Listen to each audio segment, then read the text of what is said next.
Sir Gudlavalleru engineering కాలేజ్‌లో secret కెమెరాల ఇన్సిడెంట్‌లో ఇంకా విచారణ జరుగుతూనే ఉంది సార్. ఇన్వెస్టిగేషన్ అయితే చేస్తూ ఉన్నారు. మొన్న లోకేష్ గారైతే ప్రెస్ మీట్ పెట్టి కెమెరాలేం దొరకలేదు. ఆయన ఇన్వెస్టిగేషన్ చేస్తున్నాం. ఏమైనా ఉంటే చెప్తామని చెప్పేసారు.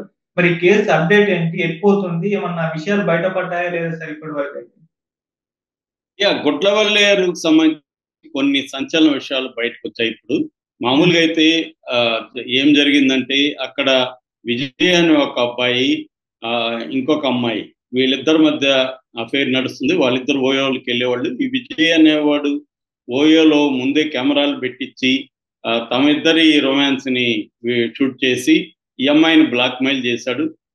"నువ్వు నేను చెప్పినట్టు చేయకపోతే ఈ వీడియోలను బయట పెడతానని." దాంతో ఆ అమ్మాయి అతను చెప్పినట్టు చేస్తానంది.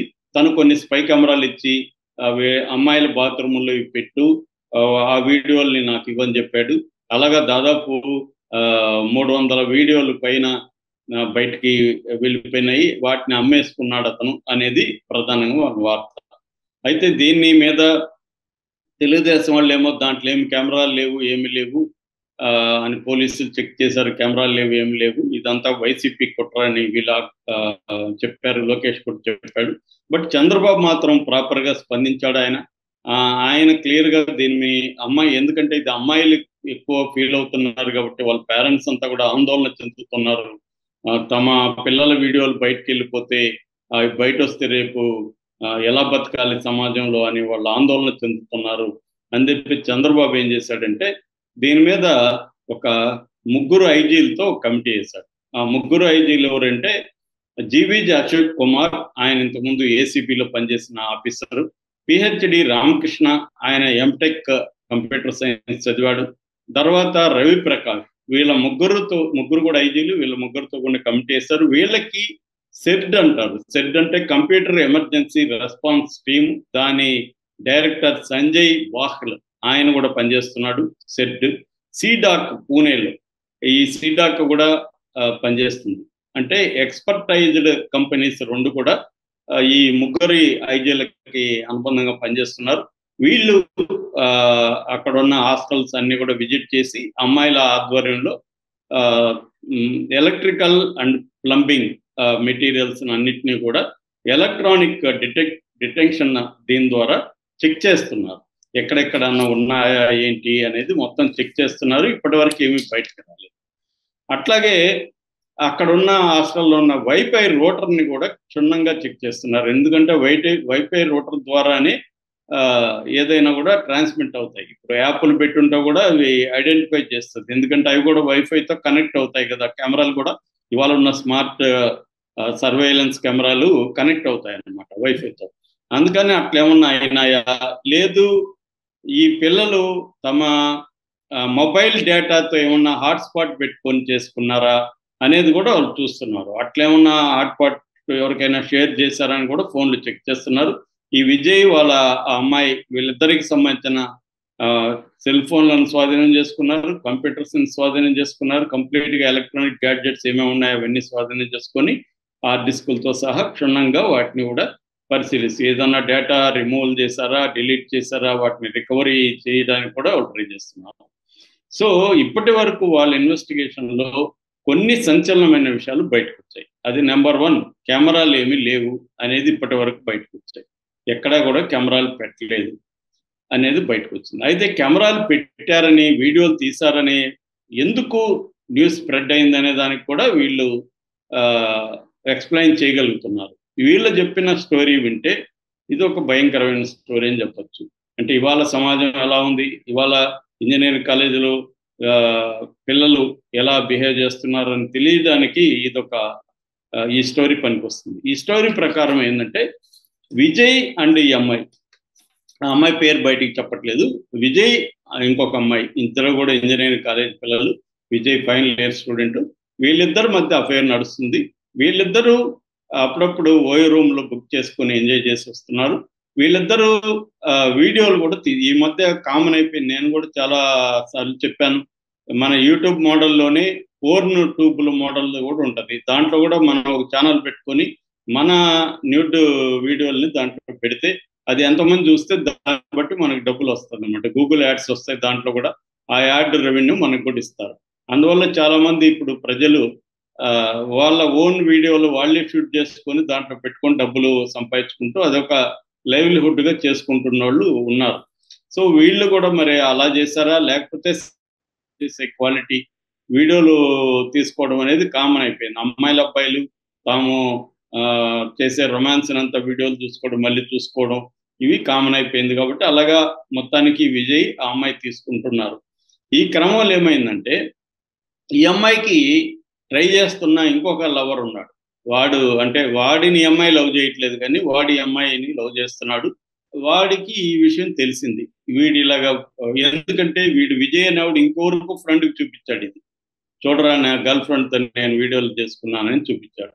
ఆ చూపించిన ఫ్రెండ్ ఈ అమ్మాయికి ఒక వన్ సైడ్ లవ్ ఉన్నాడు కదా, వాడికి ఫ్రెండ్ అనమాట. వాడు వచ్చి ఒరే నువ్వు ట్రై చేస్తున్న అమ్మాయి అలానాడుతో వెళ్తుందిరా, వాళ్ళిద్దరు వీడియోలు చూస్తే నేను చూశాను రా అని వీడికి చెప్పాడు.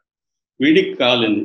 వీడేం చేశాడంటే ఆ విజయ్కి బెదిరించాడు. నీకు ఒక చెల్లి ఉంది కదరా, నీ చెల్లికి నాకు కూడా అఫేర్ ఉంది, మేమిద్దరం కూడా వీడియోలు తీసుకున్నాంరా అని వాడిని బెదిరించాడు. ఎవరిని? ఆ విజయ్ని. సో వాడేం చేశాడు, అవునా అట్లయితే నువ్వు ట్రై చేస్తున్న పిల్ల వీడియో నేను అందరికి ఇచ్చేస్తాను అని వాడు కొంతమందికి దాన్ని లీక్ చేసేసాడు. ఎవరు? తన గర్ల్ ఫ్రెండ్తో తనకి ఉన్న వీడియోని లీక్ చేశాడు.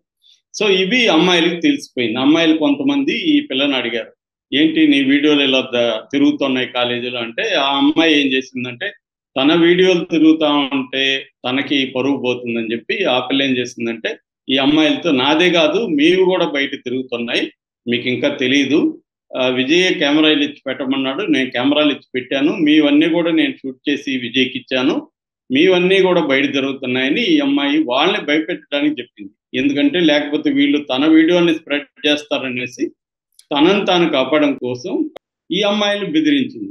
సో ఈ అమ్మాయిలు దాంతో భయపడిపోయి మన వీడియోలు కూడా ఎక్కడెక్కడ తిరుగుతున్నాయి ఏంటని వెతకడం, అందరిని అడగడం, మన వీడియోలు ఏమైనా బయటకు వచ్చాయా, బాత్రూంలో కెమెరాలు పెట్టారంట, ఇలా స్ప్రెడ్ అయిపోయింది మొత్తం కాలేజ్ అంతా అమ్మాయిలు.